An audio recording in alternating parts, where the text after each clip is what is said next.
సూర్యాపేట జిల్లా హుజూర్నగర్ కోదా నియోజకవర్గంలో రాష్ట్ర మంత్రి పొన్నం ప్రభాకర్ పర్యటించారు. హుజూర్నగర్లో నూతన ఆర్టీసీ బస్ స్టేషన్కు మంత్రి పొన్నం ప్రభాకర్, మంత్రి ఉత్తమకుమార్ రెడ్డి శంకుస్థాపన చేసి భూమి పూజ నిర్వహించారు.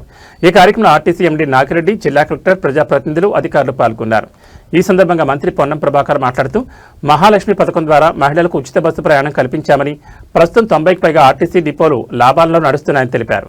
కార్మికుల సమస్యలను పరిష్కరిస్తూ పీఆర్సీ పెండింగ్ బకాయిలు మంజూరు చేశామని, కొత్త డిపోలు, బస్ స్టేషన్లు అభివృద్ధి చేస్తున్నామని చెప్పారు. రోజుకు 65 లక్షల మంది ప్రయాణికులకు ఆర్టీసీ సేవలు అందిస్తోందని, గ్రామీణ ప్రాంతాలతో పాటు హైదరాబాద్లో కొత్త రూట్లలో కూడా బస్సులు నడుపుతున్నామని తెలిపారు. త్వరలో ఎలక్ట్రిక్ బస్సులు అందుబాటులోకి వస్తాయని, ప్రజలకు మెరుగైన రవాణా సేవలే ప్రభుత్వ లక్ష్యమని మంత్రి పొన్నం ప్రభాకర్ పేర్కొన్నారు.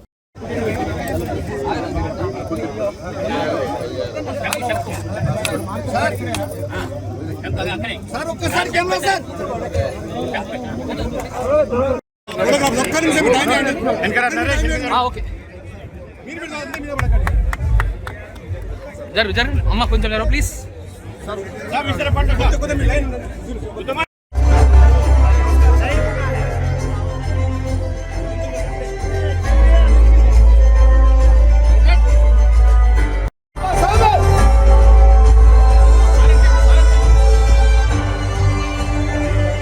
మల్లికార్జున్ గారు, మున్సిపల్ 3వ ward councillor Huzurnagar Shrimati Sulva Nagalakshmi garu, TGSRTC vice chairman managing director Shri Y Nagireddy garu, Suryapet జిల్లా collector IAS Shri Tejas Nandlal Pawar garu, superintendent of police Suryapet Shri K Narasimha garu, executive director TGSRTC Shri Kusheshwar Kam garu and Shri Rajasekhar garu, Shri H Venkanna గారు విచ్చేసిన ప్రజానికానికి స్వాగతం, సుస్వాగతం.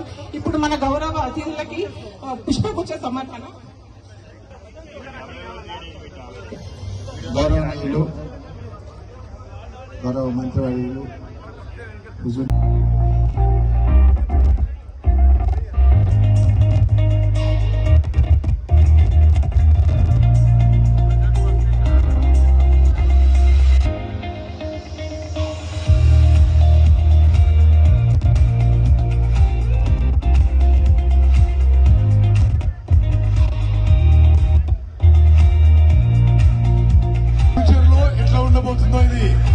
ఇది ముందు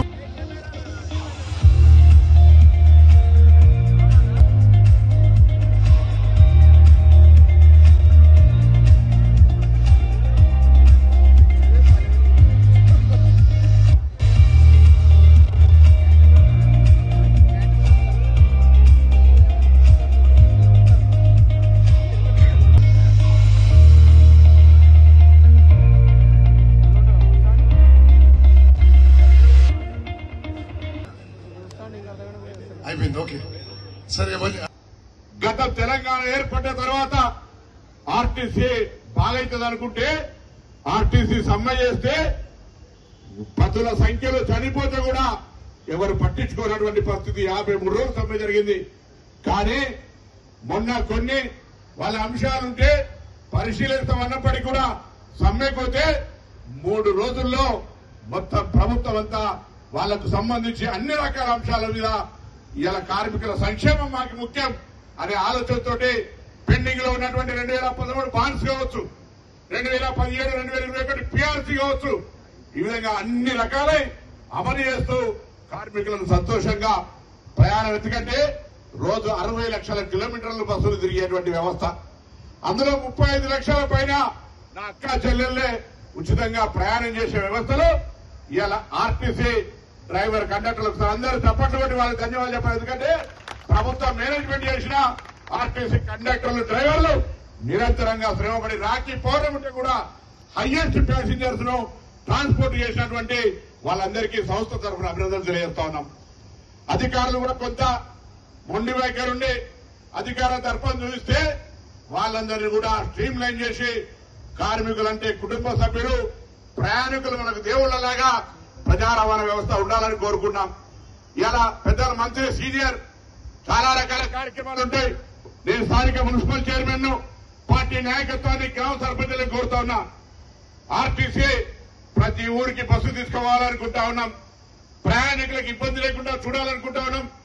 ఒకవేళ అక్కడ రోడ్డు బాగలేకపోతే తప్ప ప్రతి జాగాల బస్సు నడపాలనుకుంటున్నాం. అందుకే హైదరాబాద్ ఈ మధ్య కొత్తగా 375 రూట్లతోటి ఒక 7 లక్షల మందికి అదనంగా ప్రయాణ సౌకర్యాన్ని ఆర్టీసీ ద్వారా కలిగించడం. ఇక్కడ కూడా మీరు నివేదికలు ఎక్కడెక్కడ కావాలో ఆ బస్సులను ఇవ్వండి. ఉత్తమ్ కుమార్ రెడ్డి గారి యొక్క ఆదేశం మేరకు వెంటనే ఆయా గ్రామాలకు బస్సులు ఏర్పాటు చేస్తాం. నేను ఎన్ఎస్సీ అధ్యక్షుడిగా, వారు పిసిసి అధ్యక్షుడిగా ఉన్నాడు, ఉపాధ్యక్షుడిగా. దాని తర్వాత అన్నగారి నాయకత్వంలో పిసిసి వర్కింగ్ ప్రెసిడెంట్ గా కూడా చేసిన విద్యార్థి నాయకుడి నుంచి పనిచేసుకుంటూ కాంగ్రెస్ పార్టీలో ఉన్నాం కాబట్టి అనేక సందర్భాలు అన్ని జిల్లాలు తిరిగినాం, పాత అనేక పరిచయాలు.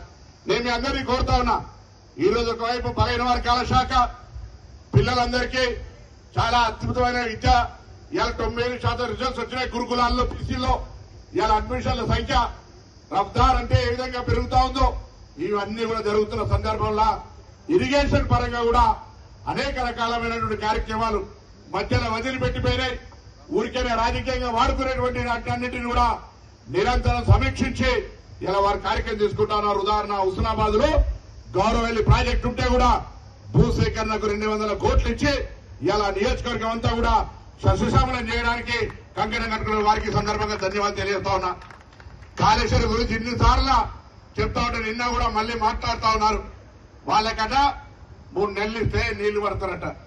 కూలిపోయింది, కుంగిపోయింది, నిపుణులంతా